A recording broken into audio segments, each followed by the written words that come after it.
Glad to know you're still there. If you're just joining us, this is Today's Business. Now, Nigeria's Manufacturing Purchasing Manager Index, the PMI, rose to 50.2 index points in November. The Central Bank of Nigeria said this on Wednesday in its Purchasing Managers Index survey report. Now, it is the first time since April the manufacturing PMI would see positive growth, with the new score going to 0.8 points higher than that of October, which stood at 49.4 index points. Now, a score above 50 indicates a growth, while that below 50 implies in contraction. The Purchasing Manager Index is used to gauge the general direction of economic trends, conditions, and developments in the sector through purchasing managers' eyes. This is the point where we'll be speaking to Ambrose Uche, the Acting Director General of the Manufacturers Association of Nigeria, and we will be taking a look at the recent report that was published by the CBN with the whole influx in the prices of things in the market. How true is it that there is some sort of improvement? So this is what we say. Welcome to Today's Business. Ambrose Uche, thank you for joining us. Thank you, Mercy, for having me at this meeting. All right, straight to the point. You listened to the report I just read a few minutes ago. I want to get your quick reaction to the report. Well, like I always say, I'm not criticizing the CBN Purchasing Manager Index, but the fact is, who is CBN, whose companies are CBN getting the response from? Who are those companies that are supplying the data to CBN? Because looking at the reality on the ground, there's non-sharing news at all to show that the production has increased. Production has continually contracted by the majority of the manufacturing sector, because when the challenges, the issues that are germane for their production has not been taken away. It still takes an average of 2 weeks and a huge cost to clear your consignment. The forex is not there to import raw materials to increase your production. Activities of the regulatory agencies are still hampering production. When we look at all the issues surrounding manufacturing, we'll begin to wonder, who are the respondents of the CBN production index, purchasing managers index? Who are they? I'm not privy to them to know whether they are saying the truth or they are just trying to make the CBN figure looks nice. If the index has moved to 60.8, which is more than 10.8 increment, I'm still surprised why such should be so, because the underlying factors that affect manufacturers have not been taken out. It increases on daily basis, and that's the challenge we have. So I'm not criticizing, but I'm doubting the reality of that figure of looking at what we are seeing on ground.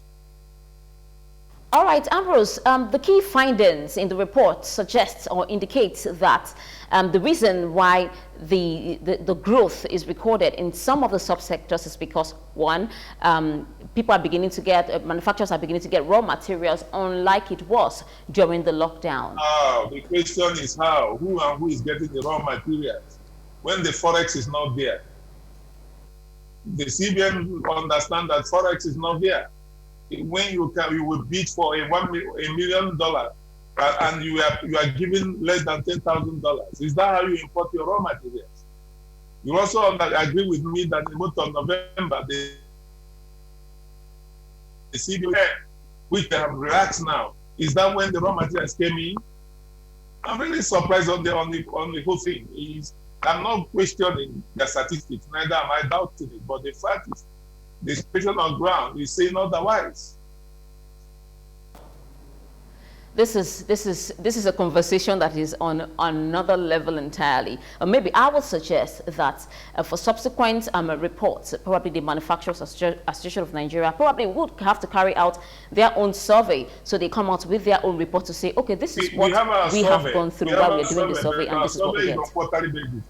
We call it MCCI, Manufacturers Confidence Index. You know, it is on quarterly basis. We will soon release the quarter to tell you that, look, there is a contraction on the whole thing. because manufacturers have not gotten it easy, ease of doing business. Things are so challenging. And that's why I said, who is responding to the questionnaires? I know that with the introduction of IDEC by customs to products that was not supposed to be covered by IDEC, last 2 months and last month saw a lot of manufacturers' raw materials stopped at the ports, accumulating demurrages. You remember raw materials? They want to make a demurrage to the tune of 25 million with CFAS. Demurrage, 25 million. And you're telling me that production has increased? How and when and why?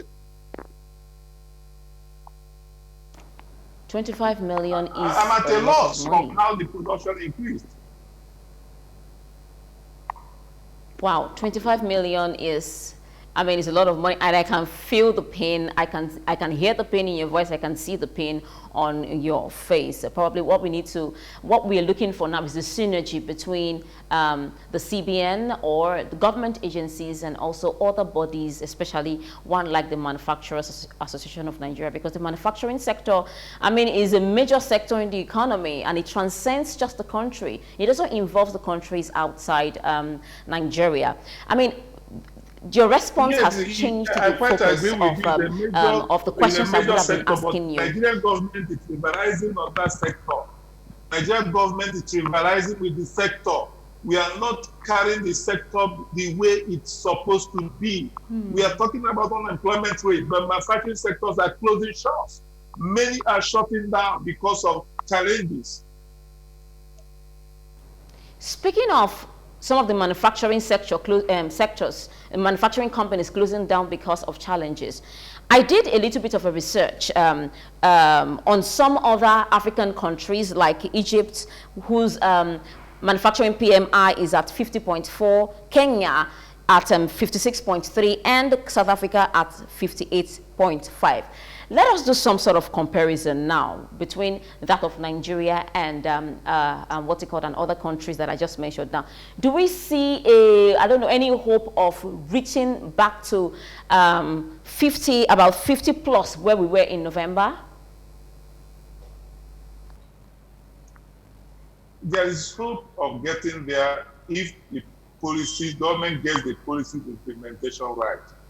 If the bottlenecks, hurdles that are intentionally placed on the path of manufacturers are removed, manufacturing will come back. There will be growth in manufacturing.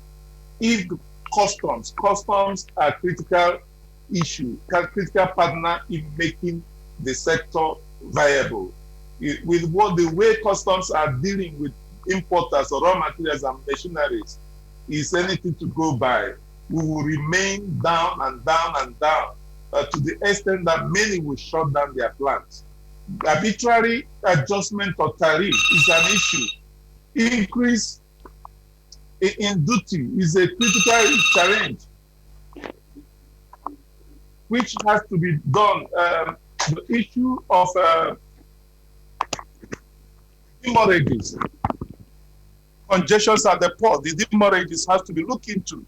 It's affecting the manufacturers. It is increasing the cost of production, and government has to come in. Like I always say, there is a handy fruit, a win-win, a quick win issue that government has to do. The issue of ports. You can't compare the port administration in Nigeria with that of South Africa or Egypt or Rwanda or even Ghana or Togo. Why are we like this? Why can't we facilitate trade instead of making that a revenue generation? That customs are only after to generate money, abandoning trade facilitation. Exports are not going on now because the CBN or customs came up with NXP form or whatever they call it and suspended exports. Is that how the economy will grow? Is that how we can create jobs, take away millions of young people on the streets? This is going to bring me to an important question connected to the last one I asked. The AFCFTA is kicking off January 1st to 2021. I mean, and we are going through those whole challenges in the manufacturing sector in Nigeria. First of all, have you, your association or manufacturers in Nigeria, been contacted by the national agency or the national committee in Nigeria for the AFCTFA? That's the first one. And two, let me answer it quickly. We are working with them. We are in partnership with them. We are member of NOC in the committee. The issue is not with planning. The planning is fantastic. The issue is what is going on implementation. Other aspects of government agencies that have one or two things to do regarding trade facilitation. What are they doing? How are they doing their assignments? AFCTA is a wonderful issue if we can trade among ourselves. But the challenge is what product are we trading? Because our product is homogeneous. It's the same product. If I'm going to trade agricultural commodity, am I going to sell agricultural commodity to Ghana? It doesn't make sense. So Ambrose, I'm thinking from what you just said, there's a deduction that we are not ready. I mean, Nigeria, there are fears that Nigeria could become a dumping ground like it was for some products, since, we are not even self-sufficient right now to take care of ourselves. The fear can be accepted because looking at how we do things as Nigerians, you can't get it anywhere in the world. We are special species of human beings. We put hurdles on our fellow human beings. We see manufacturers as a cow to milk and milk it dry, not allowing it to survive. That's the challenge we are having. And I think that government has to look at it and not take manufacturers as it ought to be. Now, because we create jobs, we create wealth, we create revenue for government, we participate in non-oil exports. But the way manufacturers are being handled by government agencies is appalling. Indeed, such a pretty bleak and sad situation there. But quickly, before I let you go, if we want Nigeria to really benefit from the intercontinental, from the Africa Continental Free Trade Agreement, what are the steps we should take, specific steps? What should we focus on? Should we focus on power? Or should we focus on road infrastructure? Or should we focus on, I don't know, putting more money into the manufacturers so that they can get to produce more? The issue is not about giving them more money. Yes, long-term loan is necessary. But what do they do with the loan? I have cases of people that have CBN real sector finances, support funds, running billions, but they can't access forex to import plant equipment and machinery as spare parts and raw materials to start producing. And the interest is running, and they are paying interest on the funds they borrowed they have not utilized. What would you call that situation? It's not about funding. Funding is good. But the other issue is about infrastructure.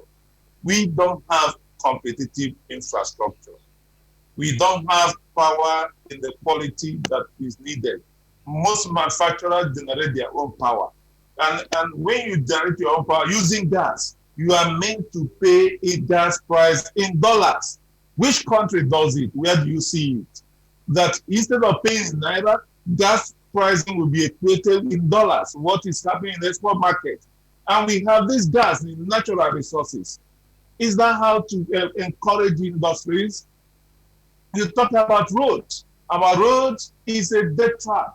You can't moving consignment from Lagos to Jos is by the grace of God. Why must we include grace of God in things we do?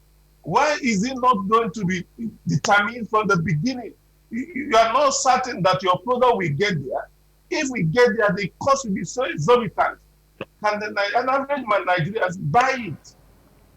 There are so many gamut of issues that are affecting manufacturers that we need to look at if we are serious as a country to develop that sector. Absolutely. I'm sorry it's sounding like this, but it pains me that companies are shutting down, creating unemployment in the system because of activities of government agencies. Ambrose Uche, I mean, it's a whole bleak situation. We do hope that the powers that be have heard your voice, and would do what it takes to ensure that the manufacturing sector in Nigeria regains its past glory, if there was one in the first place. Thank you so much for joining us on Today's Business, Ambrose. Thank you, Mercy. I appreciate it. All right, we come to the end of Today's Business, and this week has been a pretty one. So until we come your way again, stay safe. My name is Mr. Frank. Thanks for watching.